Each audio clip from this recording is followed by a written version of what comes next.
Pelatih Timnas Indonesia, Patrick Kluivert, merespons hasil drawing kualifikasi Piala Dunia 2026 dengan optimistis. Kluivert memastikan Indonesia siap melawan Arab Saudi dan Irak.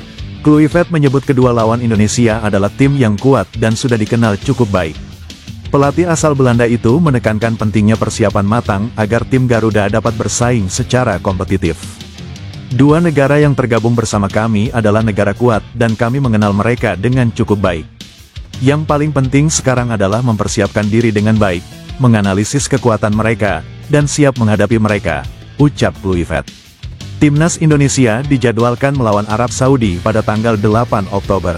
Setelah itu Marcelino Ferdinand dan kawan-kawan akan menghadapi Irak. Seluruh pertandingan akan digelar di Arab Saudi sebagai tuan rumah grup B terkait persiapan menghadapi babak 4 kualifikasi Piala Dunia 2026. Kluivert menyatakan bahwa tim pelatih Timnas Indonesia akan bekerja keras menganalisis calon lawan dan menyiapkan sistem permainan untuk menghadapi keduanya. Hanya tim juara dari masing-masing grup yang akan lolos otomatis ke Piala Dunia 2026. Dua tim runner-up akan bertemu pada babak 5 kualifikasi Piala Dunia 2026 untuk memperebutkan tiket playoff interkonfederasi. Ketum PSSI, Erick Thohir tak menjanjikan Mauro Zelstra langsung menjadi pelapis oleh Romeni di Timnas Indonesia. Jadi, setelah proses naturalisasi Zelstra rampung, pemain keturunan Belanda itu perlu membuktikan diri di Timnas Indonesia U23.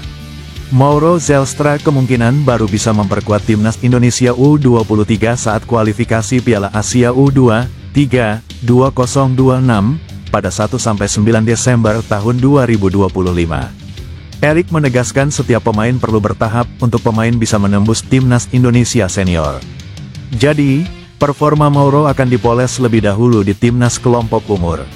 Sementara itu, Exco PSSI Arya Sinulinga membocorkan perkembangan naturalisasi Mauro Zelstra dan 3 pemain putri lainnya. Kata Arya, saat ini berkas keempat pemain keturunan itu sudah berada di Kementerian Hukum. Jika semuanya lancar, prosesnya akan disetujui DPR RI lewat rapat paripurna untuk kemudian kembali ke Setnek.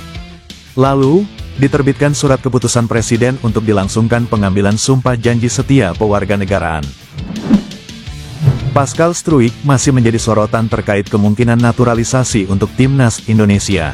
Hingga kini, belum ada informasi resmi yang mengonfirmasi langkah ini. Spekulasi tentang naturalisasi pemain berdarah Indonesia ini terus mengemuka, namun prosesnya tampak belum menemui titik terang. Kehadiran Struijk bersama pelatih Timnas Indonesia, Patrick Kluivert, pada tanggal 19 April tahun 2025 memicu diskusi. Keturunan Indonesia dari kakek dan neneknya, memperkuat peluangnya bergabung dengan Garuda.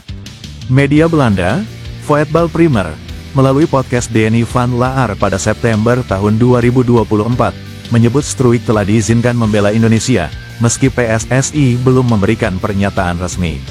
Sebelumnya, Struijk menyatakan preferensi untuk Timnas Belanda. Namun, tanpa panggilan dari Belanda atau Belgia, pintu untuk Indonesia tetap terbuka. Proses naturalisasi masih menunggu dokumen dan restu FIFA. Jika berhasil, Struijk bakal menjadi pemain Timnas Indonesia pertama di Premier League, seiring promosi Leeds United ke kasta tertinggi musim tahun 2025 sampai tahun 2026. Hingga kini, spekulasi terus bergulir tanpa konfirmasi terbaru. Banyak media yang menyoroti potensi Struijk memperkuat formasi 3-4-3 ala Kluivert.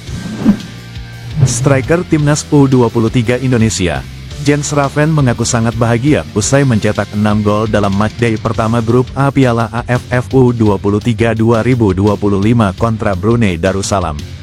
Dalam laga yang berlangsung Selasa malam WIB di Stadion Gelora Bung Karno, Jakarta itu, Timnas U23 menang dengan skor 8-0. Raven mencetak 5 gol pada babak pertama dan 1 gol tambahan di paruh kedua laga. 2 gol Garuda lainnya lahir dari aksi Arhan Fikri dan Raihan Hanan. Hari ini adalah laga pertama saya bersama tim baru, dan saya mencetak 6 gol. Tentunya saya sangat senang dengan itu, kata Raven. Total, Raven kini sudah mengoleksi 14 gol bersama Garuda Muda sejak debutnya melawan Filipina di Piala AFF U19 2024. Striker yang baru saja menekan kontrak dengan Bali United ini tidak ingin berpuas diri. Ex-pemain klub Belanda Dordrecht U21 langsung mengalihkan fokusnya untuk menyambut matchday kedua. Timnas U23 Indonesia dijadwalkan menantang Filipina pada Jumat di Stadion Gelora Bung Karno. Mirip dengan Indonesia, Filipina juga mengawali turnamen dengan kemenangan meyakinkan 2-0 atas Malaysia. Timnas Indonesia U23 tengah bersiap menghadapi Filipina di ajang Piala AFF U23 2025 yang akan digelar di Indonesia. Dalam fase grup, Garuda Muda tergabung di grup A bersama Malaysia, Filipina, dan Brunei Darussalam. Dari keempat tim ini, Malaysia diprediksi menjadi lawan terberat. Pelatih Timnas U23, Gerald Van den Boek, memanfaatkan turnamen ini sebagai ajang pemanasan jelang kualifikasi Piala Asia U23 2026 yang akan berlangsung pada September tahun 2025 mendatang. Salah satu sorotan utama jelang turnamen adalah potensi debut Mauro Zylstra, striker muda yang kini bermain untuk FC Volendam di Belanda. PSSI telah mengonfirmasi bahwa proses naturalisasi Mauro Zylstra tengah berlangsung, membuka peluang besar baginya untuk memperkuat Timnas Indonesia U23. Mauro Zylstra, yang memiliki darah Indonesia dari Bandung, dinaturalisasi untuk memperkuat lini depan Garuda. Meskipun proses ini awalnya dipersiapkan untuk tim senior, usia Mauro Zylstra yang masih 20 tahun membuatnya memenuhi syarat membela Timnas U23. Jika proses naturalisasi rampung sebelum batas akhir pendaftaran skuad, Mauro Zylstra bisa langsung dimainkan di Piala AFF U23 2025.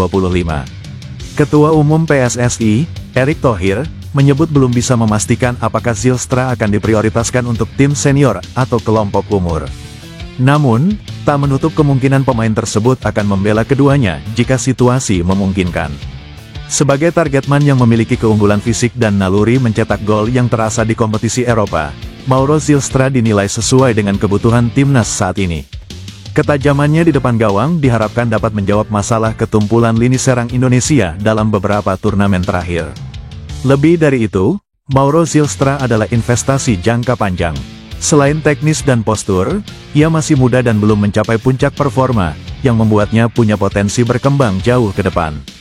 Kehadiran pemain berdarah Eropa seperti Mauro Zylstra akan memperkaya gaya bermain timnas Indonesia.